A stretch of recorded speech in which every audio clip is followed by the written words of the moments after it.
Hi friends, welcome to Indus kitchen.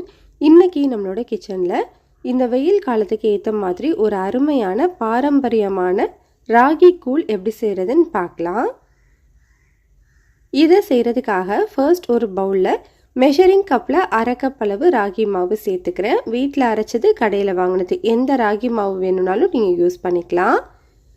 நீங்கள் எந்த கப்பில் அரை கப் ராகி மாவு எடுத்தீங்களோ அதே கப்பில் ஒரு கப் அளவு தண்ணி சேர்த்துட்டு இதில் கட்டிகள் எதுவும் இல்லாத மாதிரி இந்த மாதிரி ஒரு ஃபோர்க் வச்சு நல்லா மிக்ஸ் பண்ணிக்கோங்க.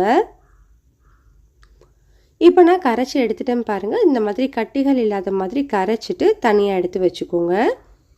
இப்போ ஒரு மண் சட்டி வச்சுருக்கேன். அதில் நீங்கள் எந்த கப்பில் அரை கப் ராகி மாவு எடுத்தீங்களோ அதே கப்பில் 1.5 கப் அளவு தண்ணி சேர்த்துக்கோங்க. இது கூடவே இந்த கூழுக்கு தேவையான அளவு உப்பு, ஒரு அரை டீஸ்பூன் அளவு மட்டும் தூள் உப்பு சேர்த்துக்கோங்க. இப்போ ஸ்டவ்